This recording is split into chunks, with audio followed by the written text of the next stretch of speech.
this talk of travel, I actually bought airfare to Louisville, Kentucky last night.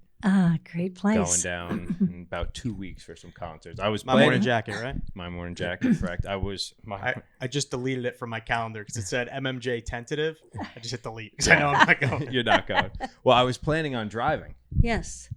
And then gas prices, I had planned them being a certain price, and they're well above what I had planned for. So it just made more sense to fly. You plan your gas prices? You have that much leverage? You can determine the gas prices? I am OPEC. No, it's 1,600 miles. I was like, I'll make a road trip out of it. You know, gas would be about this cost. And once airfare was cheaper than the gas cost, flying it is. So I may need a ride to the airport. That's fine. You know, man. I got you. All right. Well, we're rolling. Okay. All right. All right. Welcome to Tea with Fran. Fran, how are you doing today? I'm doing fine. Thank you. Good. Justin, shall we ask? I'm okay. There he is. Okay. There he is. All right. We always like to touch back on feedback we've received on prior episodes. I got a new one. It was Fran is a cutie. Oh, that's Ooh. Nice. Wow. At 83. Wow. Another Fran's voice is so relaxing. Oh, that's so nice. So we need you talking more, Fran. That's nice. That's what the people are saying. All right. And then a buddy of mine who was in 6th grade, I guess back in the 90s or so, he said, Fran sounds awesome. When was she a teacher? I really hope she wasn't one of mine because I was probably a nightmare for her. So I'll give you that name later. Okay. And, yes. You can run it back through your Rolodex and see if it was a good student or not. But that was some of the feedback. We had left off with times asking you what times maybe you were thrown into the fire. Right. And you wanted to think on it. You've moved a lot. How many states have you moved from? 9 states. 9. Plenty. There's people that don't even go to 9 states in their lifetime. Yes. Yes. So my life has been a bit stressful. So I had to think a long time. And I finally know exactly the answer to that question. All right. I think I said somewhere about the fact that I started a dance studio when I was really just a kid. Mm-hmm. Okay. Well, as the children got better at their numbers that they were learning from me, the parents would sometimes stop to talk to me at the end of a class. And they said they would really like it if we would have a recital. So I was 13 years old, planning a dance recital. I had 20 numbers and lots of kids. Wow. So we had to plan the costumes. And this is before like emails and all that stuff. Like, everything. social media. No, I'm just thinking Yeah. it's so much easier now. You can just send something out and like everybody has it. Now you have to like literally track people down. But also parents weren't as big a helicopter parents as they are now. So What do you mean helicopter parents? just parents that are, get involved in all their kids' They're business. hovering. Yeah, they're hovering. Oh, okay. Yeah. You know that term. Well, they would come in and they would say, well, what are they going to wear, Francis? And my name was Francis at that time. I never shortened it to Fran until I met Dan. So I started thinking about it. And of course, I had been dancing since I was 3 years old in several dance studios. So I had to draw on that knowledge. And I sketched off some costumes that were easy, using leotards as the base. And then the rest we added on. And I was sitting on the floor. I still remember sitting there and drawing on newspaper and cutting them out and handing them to parents. And so the parents made their own costumes, all right? Wow. And then I had to find a parent that would help me like announce the numbers. And then I needed a parent to help me with the music. And the only music that we had were 2 little record players. And you had to get the needle on exactly the right one. Yeah. And so this was not easy. We did have a sound system because it was in the high school auditorium. Okay. So just so you remember that when you're going to put on a show, there's a lot to it. There's lighting, curtains, the numbers you're teaching. Everything we're doing here, the lightings, the curtains. Yeah, right. And of course, you want the audience to have a good time. So we had invitation only, and in my book of my life, I have one of the invitations in there. But this was the first one too, and I was 13 years old, and everybody wanted to be sure that I danced at this particular recital.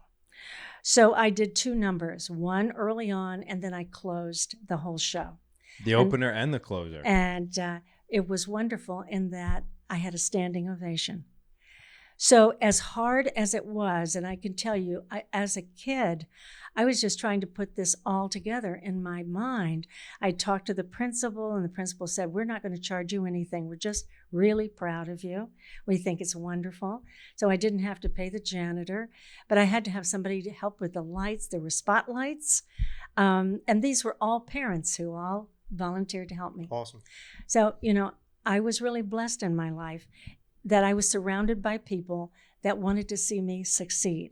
And I think this is really the story. Many times when you are in the middle of a crisis, you don't realize all the help that is available to you. You need to ask your friends, of course, ask family first, but then ask your friends, and you will make it through. And the best way is just go straight through it. Don't try to walk around or back up. Just keep going straight through it, and you will succeed.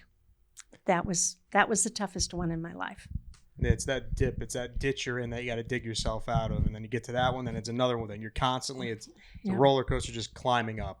Yeah. You hope it never comes, crashing down. So I just wrote down what you said there. You were surrounded by people who wanted you to succeed. Yes. And how critical is that? I mean, that whole, you are the company you keep, I'm fortunate enough that I've been surrounded by, individuals like the both of you that want me to succeed. Yes. I want both of you to succeed. Yes. So it's so important that, the people out there listening maybe take stock of those you surround yourself with. Yeah. Yes. And, if someone is, pulling you down more than lifting you up, that's something you got to cut them loose. Take those scissors out, cut them loose. Yeah. You said that so easily. Oh, man. Well, let's get back into the traveling. Oh, one note on dancing. My niece just had her first recital last weekend. I saw the pictures. You had the parents make their own yes outfits? Yes. My niece's outfit, I think my brother told me, was $90 for one dance number. But you think about, I always think too, the kids, the dress is one piece, right? It's a one piece, right? It's one article. Yes, it's a lot because it's so small. The kids are so little, they eventually grow, but also clothes. I look at I have a pair of shoes on. I have a pair of socks on. I have a pair, how much money is actually on me right now? You don't realize it. No. Until you count it. No. Sometimes I have cheap days. Sometimes I dress. I'm like, this is pretty expensive. So it's kind of feel like, I treat myself to a dance recital sometimes, I know. You got to do it. It's about, because you look good, about feeling good. Do you feel like a dancing queen? A great song. I love one of the best songs. Yes. But no, can't dance. Okay. Can't dance for the life of me. Mamma mia. All right, yeah. $90, my bad. $90 dress. Sorry, if Sean's listening to this, too bad.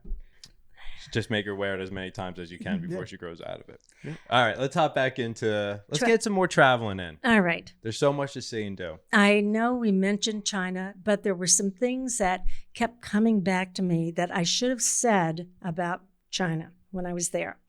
And I know that China has changed. Absolutely. It has changed a lot. But when I was there, I was impressed by certain things. And those are the things that I want to share with you. Well, the first thing is that this was dessert every lunch and every dinner. And tell everyone what you're holding up. It is a mandarin orange. And your dessert is served this way. Mm-hmm. Okay. So it wouldn't be wrapped for you. It was just it was on a little plate because plates can easily be washed. They're very careful about recycling. Okay. So it would be on a plate, but this could be recycled too, I suppose. But you get to peel it as you talk, and you eat one plug at a time, and they're delicious, and they grow all over China. Now, one of the things for the people in China is that they understand that they're responsible for their own health. We don't think about that. We think that we can go to the doctor. They're responsible for our health. Yeah, great point. Okay, but they really learn from the time they're little. And that's one of the things I want to share with you. When I first arrived, I got to see children from, well, I saw babies too, but I went to a lot of the early learning centers. And the children there were like 2 and 3. And they had like a little towel pinned to their shirt. And I asked, why do they all have these little towels? And they said, because you have to wash your hands. If you don't wash your hands, you are going to get sick. It's the things you touch, and you touch your face or you touch the food you're going to eat, you're bringing all of that into your body and you will get sick. So from the time they're really little, the children are taught to wash their hands. Now, they make it easy. They have a lot of sinks, and they're down low. They're on the outside of buildings. They're in the hall. They're not hidden away in a bathroom. And they're at the right height, and they have really big bars of delicious soap. It smells good, and it makes lots of good bubbles. And they Probably all like natural too. And they wash their hands. The minute that they go back inside the building, they're washing their hands outside before they enter. So they don't bring anything that they might have touched or played with into the building to dirty it up. The things that we can't see can also kill us. I think we learned that the last couple of years. Yeah. Yeah. Well, Ghosts. they talk about it. They talk about really being careful, keeping your hands away from your face. Now, in the middle school, I noticed when I saw the sinks were out in the hall again. And I can still remember, as a middle school teacher for many, many years, all of our sinks were in the bathroom. And then when you're lined up at the cafeteria and you're wanting to, stay in line and get your lunch and get seated, nobody wants to break line and go into the bathroom. And people didn't want you to be in there because some trouble could start. Okay. Mm-hmm. All right. So we need to make it easier for kids to wash their hands before they eat lunch. I got an idea. I mean, I remember going to school, we had the water fountains. So instead you got all these dirty kids running up with their dirty hands and their dirty mouths, drinking out of these water fountains. It's like, swap them out, put a sink in. Put a sink in. It's you got the water running there anyway. Right. Why not? Right. Yeah. Another thing that I noticed when I was in the schools, and I think this is an important thing to remember, is that food needs to be digested easily for you to use the food. And so I was so surprised. We walked into this, it was like 7th and 8th graders, and all the tables were round. None of them were the long ones like we have. And they had tablecloths on, real fabric tablecloths. I thought, what is this, a banquet? This is every day. When it's lunchtime, it's a special time. And the children all have their own chopsticks, and theirs are very fancy. They're not like the ones we get from the Chinese restaurants. And they bring them, and they come, and they sit down, and then the cafeteria people bring over bowls of food like family style. And they have plates that they put down, and then they pass these around. And then, remember the chopsticks? They don't want to use silverware because they want you to take smaller bites. Eat slower. And eat slower. Mm-hmm. And they also, this was an amazing thing, all the children got to eat with their friends at lunch every day. Now, that's not the way we do it. We do it so that it's your table, it's your room, your homeroom, or whatever class you're coming from, so that teacher keeps an eye on that table. Well, there weren't teachers walking around, but very soft music, almost like chimes, were playing. And all the kids were talking, but not loudly, just talking. And they were eating with their chopsticks, and they didn't take, the people who wanted extra got to have some more. Yeah. And then all of a sudden there was like somebody hit like a small bong, just one sound. And they all cleaned up their area. They took their plates. They went over to an area where they cleaned up. They had their chopsticks, which they have a little pack with them. Put their They're chopsticks. their own. They like bring them from home, right? They bring them from Okay. home, and they're really nice. They're ornate. They're very nice.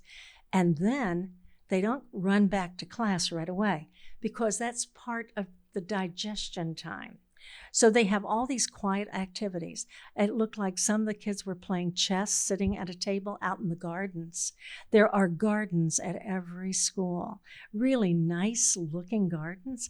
And the kids are all there. Some of them were just sitting and talking, sitting on the ground and just visiting and laughing. And I was just amazed at what I saw. Mm-hmm. Then I heard bong, a little soft bong, not loud. And they all quietly got up and they just walked to their next class. They didn't line up. They just walked to their class. And they walked quietly to their classes. And then on one day when I was there, we started to think, because the schools were just so beautifully done and ready for us, that just maybe they had planned it so carefully. So we said, could we just stop at another school? Because we just saw a school. And so the bus driver said he would call and ask the principal if we could stop. And they said yes. So he backed up, turned around, and came to this school. And so the kids were not outside going ni hao. They were all in their classrooms. Mm-hmm. So we said that we just wanted to stop and visit a little bit. Could we just walk around? And he said, absolutely. And remember, he speaks with British accents. I could never get over that they learned their English with a British accent. It's beautiful. And what were the English? Yeah. What were the young kids calling you? Oh, grandmother. Grandmother. Dear grandmother. Yes, because of my gray hair. Yeah. But I could not believe what I saw. Yeah. We went into like a 4th grade classroom, right? And we stopped at the door because we didn't want to alarm anybody. The teacher had these different flashcards. She was doing some sort of a flashcard, and then people would raise their hand and answer. And she never looked at us. And the principal just said, go on in. So we went in and walked along the wall and went to the back of the classroom. No child looked at us. No child took their eyes off the teacher and the thing they were doing with the teacher. It would have been disrespectful. That's what they told us. And I didn't know. But when she finished, she clapped her hands and the children all stood up and turned around because they knew we were in the back. Yeah. And they all bowed to us. And the teacher said, welcome. We're so glad you're here. And then I said, how is this possible? Nobody stopped listening. Yeah. They paid attention. And they said, because it would be disrespectful. They never are disrespectful to the teacher. They also told me that there are the morning teachers and the afternoon teachers. They never have a teacher who stays all day. And the reason for that is they don't feel that the teacher could do her best job if she taught all day long the children in the afternoon. You're going to be burnt out. Yeah, it's not fair to the other kids. It's not yeah, fair. you're gonna be, well, this was a big surprise to me. I was just amazed at what I saw. But, there are things here that we could do better. I know we could. Well, I mean, I'm fascinated by the fact that, like, even like as far as when you were talking about the lunch, like I remember, yeah, I mean, especially, I mean, pretty much, I mean, elementary school through like high school, they would have everyone's schedule would be different. So there were some people right after lunch, you're eating processed crap, time for gym, and you're outside running laps after eating just, essentially garbage. I never bought lunch. I always brought lunch, but I ate an apple every day. I don't think there was a day I didn't eat an apple. I still like to this day apples and bananas. Good. But Good. Yeah, it's just, I mean, that I like that little, like, yes. Even when I work, right after you eat lunch, everyone needs to chill out for a little bit. See, yeah, you would have been amazed at what I saw. I'll never forget it. Another thing that I wanted to mention is that there were no toy stores in Beijing, and there were no toy stores in Nanjing. Now, I looked for them. That's where all the toys are made. That's where all the toys are made. Yes, they do. They got the kids making toys, but you can't play with the toys. Who do they make them for? America. Yep. they do in China, the children create their toys. Their parents help them build them. They talk about what they want to play, and then they make them. But they don't go to a toy store and get them. That's a very interesting thing to me. Another thing that I loved is that in all the parks, they had trash containers, all right? Never saw a piece of paper. I never saw anybody throw anything anywhere. All of them went in those, and I'll tell you why. They look like animals with their mouths wide open, and so the little children start always looking to feed the animals. If they find a piece of paper, they're delighted. They start to look for things they can pick up and feed the trash container. Wow. So it starts when they're little, but I never saw anything anywhere that wasn't beautifully kept, immaculate. Another thing that was interesting is that the children on different grade levels wore different colors.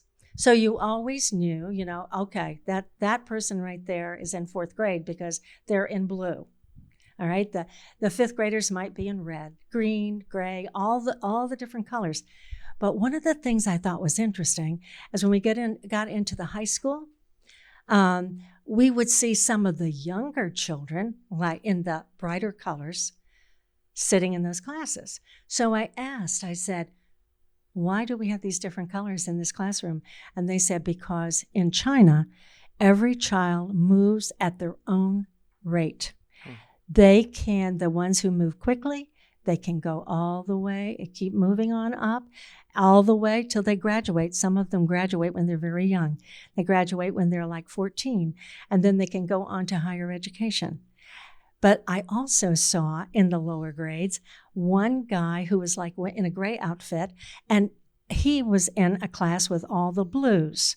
And they said, well, that person has come back to hear a particular thing that's being taught because he's having problems with that particular math.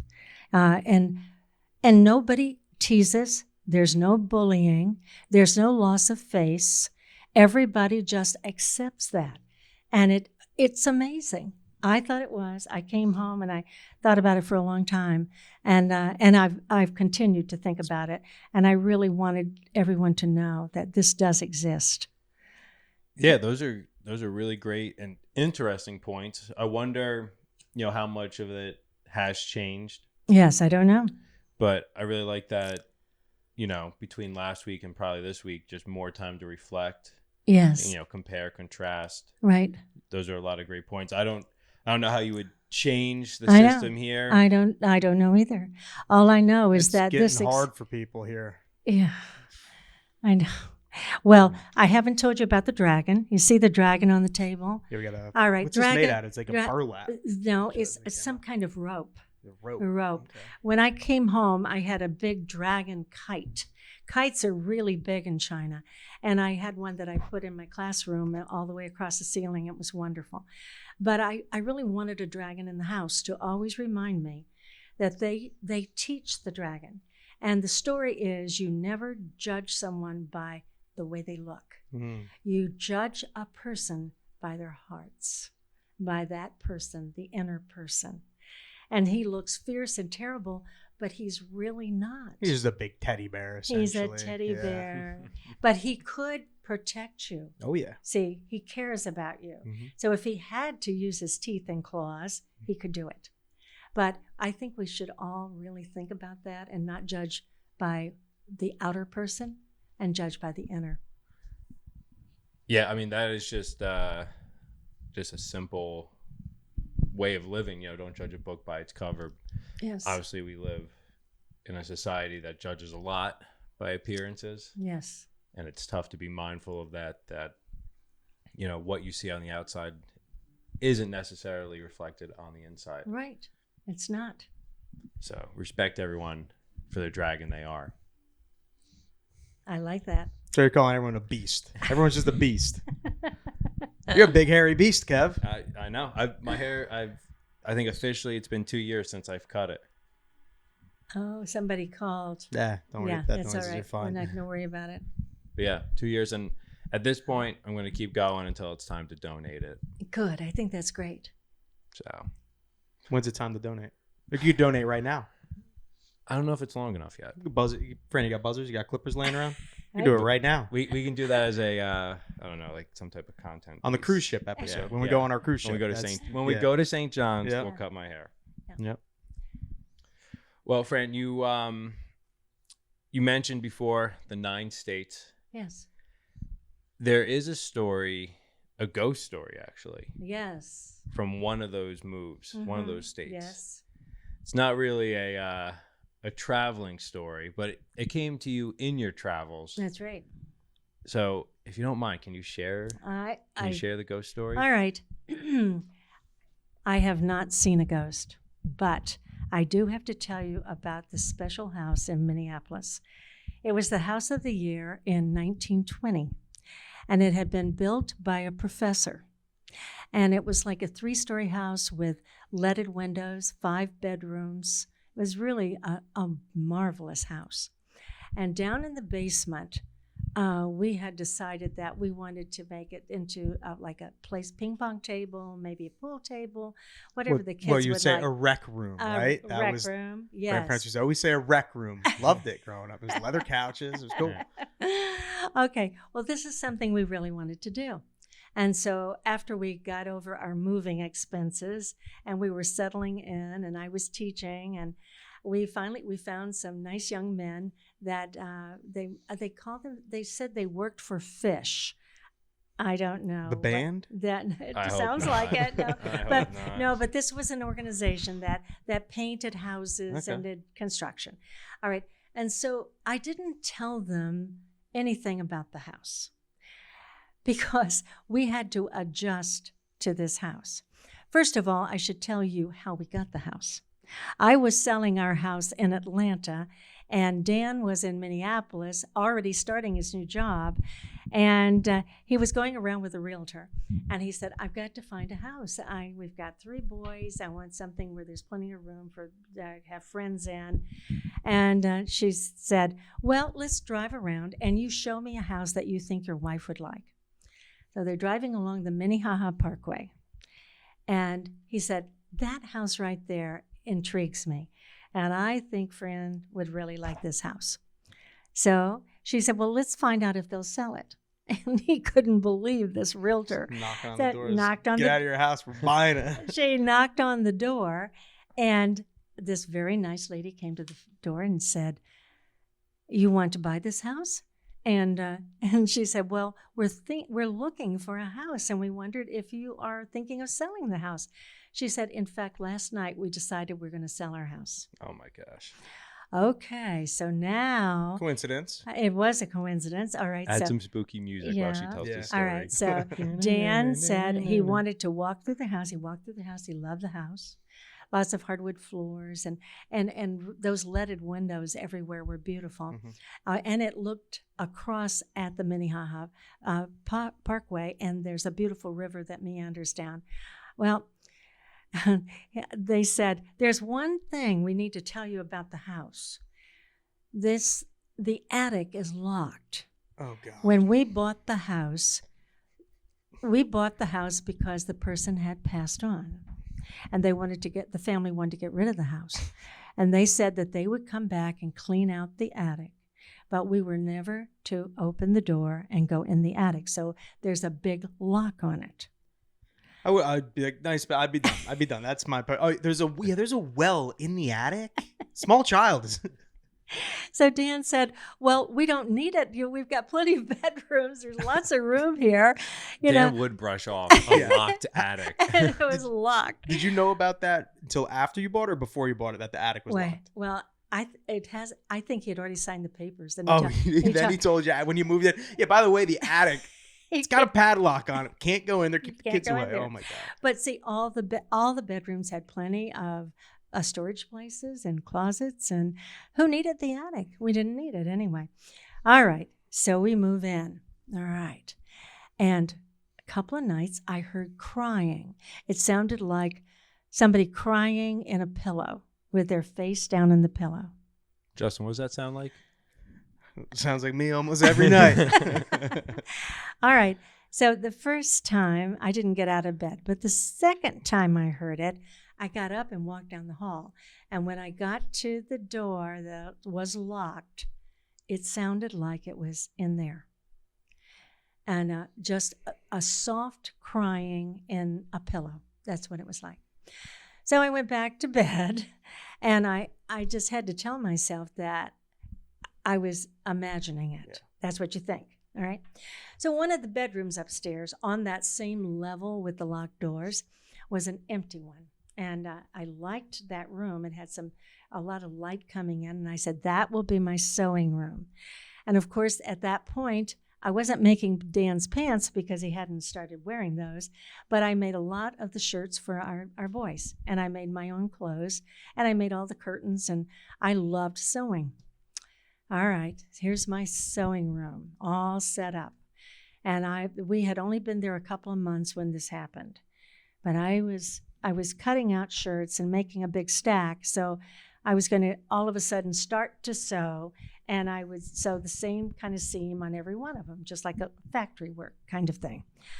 I'm sitting there, and I hear this scraping noise on the table, and I look, and it's my scissors are moving across the table all by Just themselves. to put your break by that. All by themselves. Let's get one more time of that scratch. No. One more time. I can't tell you how scared I was. I was so scared I didn't think I could run out of the room, but I did get out of the room and slammed the door. Okay. So I went back downstairs and I thought, I have got to find out more about this house. So I started. Oh God. So I This sounds like a horror movie, Fran. This is like the step of a horror movie. I called this realtor, and she said, "Oh, there's a lot in the newspaper because it was the house of the year. It had been in the newspaper as being this ornate and beautiful house." So I started reading about this house, and the guy who designed it and built it, this guy who was a professor, used to walk back and forth. He paced back and forth in my sewing room. When he was working on a presentation, he walked and thought. But you downstairs, on certain nights, you could hear him walking back and forth in my sewing room. What day did you start drinking? No. But I didn't tell you about the guys who came to work in the basement. I came home from the grocery store with my boys in the car and all the groceries. I pull up, and my working guys are not in the basement working. They are sitting on the back steps. And I said, "Aren't you guys going to finish the basement?" They said, "We don't want to go back in there." While you were gone, the saw kept turning on and turning off. The water in the sink, because there was like the laundry room section, that would turn on and turn off. And they said, and then we heard just something banging on the walls. And we said, "We're not going to work here anymore." They ran out. So we never finished the basement. You got to find what contractor that was and leave them a bad review. But there were times when we would have company over, and the lights would go very softly down, and then they would come back up again, and it would go over and over, and people would say, "What's wrong with your electricity?" And I said, "It's the house. The house is they just want our attention." And when somebody would pull up on the street, on the Minnehaha Parkway, and just park there to walk toward the front door, the doorbell would ring before they ever got there. And that's an efficient doorbell. I'll give him that. The doorbell thing's cool. Everything else, that's way great. ahead of the time for ring doorbells. But at what point were you and Dan? I'm sure you and Dan had to have a conversation where it's like, "Honey, like, what do we do? Like, Well, did you ever try to like threaten you?" Or Well, I got holy water from the church and went around and sprinkled it all around in the house, and said, I don't know why you're here, but you're here. We're not going to do anything to hurt the house. We just need to live here for a while. And I just would talk to them as though they looked like you and me. But never did it stop. when we left, we got a realtor to sell the house. Yeah. So we moved away, and I thought, I wonder how they're doing in that house. And what is going on there? I don't know, but I know where the house is. So I can tell trip. you, Road I can trip. tell you that ever since then, I understand that there are things that we cannot see but exist. And they do make sounds, and they do move things sometimes. And I can't explain it. I don't know why it happens. Why aren't they off in heaven or wherever they're going? Why are they Purgatory. still here? I don't know.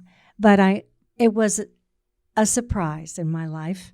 And I have gone on in search of understanding why some souls seem to be trapped and are still here. I don't know. It's up to you. See if you can find out. Maybe they just like messing with people, right? They might. They might. They're just like, we could prank people. They didn't hurt me. Yeah, those are good. You know, they never hurt me. They just Good scared. confused soul. They just scared me. Good lost soul. So I also have a somewhat traveling spirit story. Okay. I've probably told you this, but when I was living out in New Mexico, I was living in the canyon at the park I worked for, Frijoles Canyon, in a structure that was built by the CCC in like the early 40s. And the inhabitants had lived there hundreds of years prior to that. So when I moved out there, I kept having like vivid dreams every single night. Just like, it actually gets annoying to dream every night and to remember it. I don't remember many now, but I was like, this is like, you almost don't want to go to sleep because you know something weird is going to happen. Yeah. And as far as the spirit goes, I woke up one night, at least I think I was awake, and I knew I was in my bed, and I felt a presence over me, like directly, like very, very close. And I did what you were talking about, where I just tried to communicate, I'm here for a short time. I mean no harm. I'm just passing through. Like, I don't want any problems. It might have been, that was the first incident. It might have been the very next night. I'm dreaming, wherever I am, this existence, another level plane, who knows. And my bed is right next to the front door of the casita I lived in, and it's slightly cracked. And I see like a shadow go past, you know, like how it does in movies. And I know to get up, and I try to close the door to my casita. And the door bursts open, and this spirit being and I fight in the kitchen. And if I remember correctly, I was trying to like choke it out. We're standing there like bumping into things in the kitchen. And it probably lasted a good 10, 15 seconds. And I don't remember how it ended, but it just ended.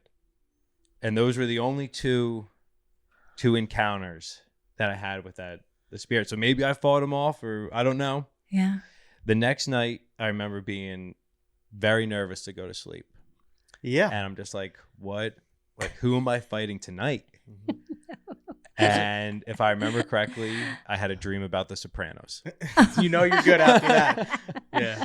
Uh, Tony Soprano came in there and Yeah. you got those But that- demons out of there. Yeah, there are things out there that I guess can't be And explained. aren't there times too, like where like the human like are we're like more susceptible, like certain times of the day and certain like when you're sleeping you're more vulnerable to spirits and like energies? Isn't that like a thing? I think so. Yeah, I feel like you would know. Yeah. Well, do you remember that I showed you a picture that a student took? Yeah, the And light went right off as soon as I picked up the picture. That was terrifying. Yeah. Well, I had this one student years and years ago in Lounsbury. And she said that her mother talked about all the children that played in the house during the day when everybody was gone. She said, I hear children running and playing. Oh, wow. And everybody said, oh, Mom, come on. You know, they didn't believe her. So one day when this little girl was taking a photography class at Camera Haven, she had black and white film in her little camera, And she took a picture of her sister holding a dog Yep. in the kitchen, and right hanging in the air, right beside this little girl and the dog, was a cute little face, a darling little kid. And That was a ghost. yeah, well, What- she- it was a ghost. I remember this story so clear. I was sitting over in the living room, and we were talking about ghosts, aliens, whatever it was. And I'm like, yeah, I like ghosts. I used to have night terrors a lot, like when I was a kid. So like ghosts, like never like I always thought like night terrors and ghosts were related or whatever. Right. She's like, oh, you want to believe? Right? She like opens up this box and passes me. And she told me that story before. I took the photo out of her hand. The light behind me just went like flickered, like went off, came back on, and I handed it back. I'm like, here you go. Like I saw enough. Well, I asked this little girl if I could take this picture to Camera Haven and find out if it was a double exposure. Okay. They looked at it carefully. It was not a double exposure. Like that's a ghost. I've He seen ghosts. said- That right there is a ghost. He said, I can't explain it. I don't know. Crazy. So, I love that this traveling episode's turning into ghost Okay, man. stories. Yeah. No, I love it. Yeah. It's- I love dreams. For me, it's like free entertainment. And for like I don't know, like past couple nights, I've been having some like pretty like probably more like nightmares. But like I wake up and I wake up like kind of frantic. But I'm like, oh okay, like that was good. I didn't have to go pay to see a movie. It's free entertainment. But I remember one dream. Lizzie, you okay? Lizzie's trying to get our attention by coughing on you. Yeah, she's fine. She's Yeah. good. She's good. So like I have I'll have dreams where I can like feel like pain. Like I had a dream I was at the beach. I thought it was like real life. Went out swimming in the ocean. And one thing I'm terrified of is like sharks. Hate sharks, love the ocean, hate sharks. Yes. So I get bumped and it bumped again. And I look down I get bit. I get pulled down. As I'm looking down, I see like a bull shark. Just eyes roll back, and I feel the flesh getting torn off my legs. Like I'm drowning too, and I thought I was dying. I woke up, and my bed was soaked in sweat, like fever sweat. I like changed my sheets. I was that hot. I don't know if I was maybe like had a fever, and that like caused me to like hallucinate, but it was terrifying. Mm-hmm. But also, way better than Jaws. Way better than the movie Jaws. Oh, Experiencing Jaws. it? Yeah. Well, Wild stuff. Dreams, Yeah. ghosts. Yeah, we'll have to. I gotta investigate that further because I feel like Do either of you keep a dream book? I did a long time ago. I took a class on dreams, and I used to write if you want to remember your dreams, you can do it. You just have to tell yourself that you're going to do it, and then you write it down the next morning. Yeah. But then the interpretation is so odd because everything represents something else. It's not just a movie about something that's going to happen to you Mm-hmm. or something that has happened and maybe this is a fear that you have. Mm-hmm. No, it's different. Because I had a book about interpretation and I couldn't make sense Sigmund of it. Freud has a book on dreams. I Yeah. bought it. I haven't read it yet. It's Yeah, on my shelf. well, you'll see what you think. But I don't write down my dreams. I took a class on lucid dreaming, which was cool. It was more concept of the person, but it was about like it like pretty much trained you to like lucid dream. You went through techniques and stuff, and it was like about noticing that's cool. noticing things in your life that like let's say your mom's a bad cook and you're in a dream and she cooked something, it's delicious. You have to pick up on subtle things throughout like your day to day and notice that. And like to mark your hand too. Like if you put a mark on your hand in your dream, if you make it a habit before you go to bed, look at your hand, look at the mark, go to bed. And then when you're in your dream, you'll have a better chance of looking at your hand and seeing if that mark's there or not. I love it. I don't know about that. I notice like when I lucid dream often, and the first thing I do whenever I have the opportunity to lucid dream, I fly. I try, and sometimes it won't let me, and it's like frustrating. It's like, why can't, like I know I'm dreaming, like I could do whatever I want, like why won't it work? And you could control the flying? Yep.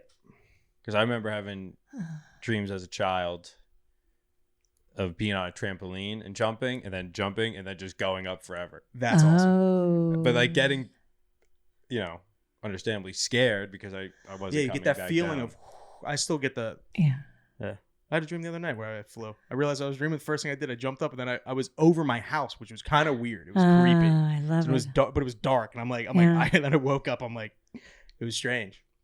I get some cool dreams, man. That's a great dream. Wow. Yeah. Good for you. Yeah.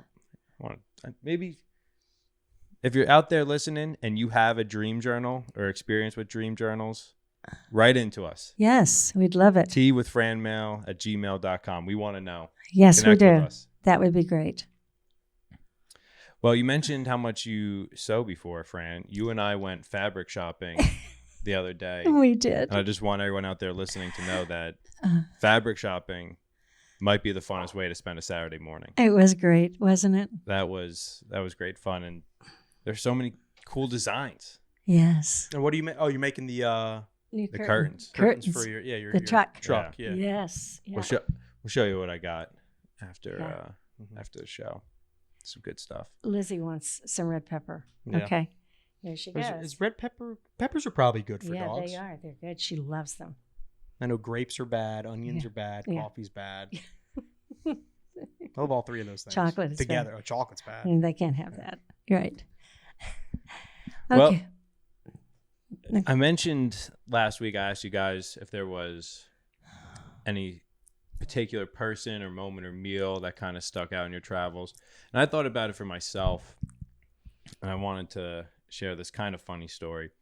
I was working at the state park years ago, and this girl came in, and she was asking about places to record music in the park. And it was very cool. She was very nice. And I ended up giving her my number, and then she texted me later. She goes, "Oh, that place you recommended was so cool." Long story short, I ended up meeting up with her. We went camping that night. She had said she had never gone camping before. She was going to sleep in her car, and she played the ukulele. Is this a drifter? I'm just kidding. She played the ukulele. I read her some of my poetry. We talked. We looked at the stars. And then we went our separate ways. And I saw her one more time after that, because this is somebody that was just trying to break out of the social molds that are set for us. She was leaving to hike the Pacific Crest Trail. Oh. And the last time I saw her was at the park, and she was training, if you will. Oh. She ended up going out there, hiking all of California, I think. And she used to tell me all the cool things she got into. Yeah. And the last time we spoke, she was going to move to Spain to join their national lacrosse team so she could play in the Olympics. What? And Is she in the Olympics? I don't know. Lost touch with her after that. I mean, it's been many years since we spoke, but I like to think that when she thinks back to the first time she ever went camping, which she then spent a summer doing, it was with some park ranger. So very, very cool person. There's a lot of cool people out there. There are a lot of cool people. There's a lot of cool people listening. Yes. There's a lot of cool people in here right now. You know what And I'm there's a saying? lot of cool people in this room right now. Absolutely. Well, I think It's 50 minutes. pretty Good. All right. So we'll cap the travel and the ghost stories for now. We can always revisit. Next week we want to dive into a bunch of Fran mail that's backing up, but we want to remind everyone to connect with us on Instagram, Tea with Fran podcast on Instagram, and then there's the Tea with Fran mail Gmail account to write into us. We got some good questions coming up, but we want to hear from more of you. People keep telling me that they're going to write in, but they haven't. So here's your reminder to write in. And then, Fran, you want to just touch base on the Army of Good task that? All right. Well, I hope Just remind I people, hope that AOG. you are writing letters. Something from your heart to someone that needs to get a letter. Think about it. Sometimes it's people that you just take for granted that are in your life. Look around your township or where you work. Have you ever written a letter to the janitor for the building where your office might be, and just thanked them for the beautiful job that's being done, and how nice it is when he says good morning or good evening when you're leaving? Choose someone that isn't expecting to get a letter, so you can surprise them with this very special gift.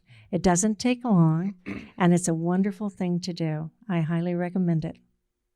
And then the other Army of Good task that you mentioned last week with the donating. Oh, don't forget. Right now, it's a very tough time for a lot of families. Most of their money is going to put gas in the car, and all of everything in the grocery store seems to be going up. It can be little bits or a lot all of a sudden, and some of the things are buy one get one free. And when you have those, maybe you could take that extra one that you're getting and drop it off at a soup kitchen, a food bank, or even if you get something for pets, you can stop at the animal control and leave something for the animals there. But they're just little things. We're not asking big things. No. And it will make all the difference if we all keep our eyes open and try to thank people and take care of people wherever we are. Yeah. All right. Army of Good. Justin, anything? Till next time. Till next time. All right, everyone. You know what to do. Reach out to us, connect, Yes. and take care. All right. And watch out for the ghosts. Yes, watch out. So many goddamn ghosts.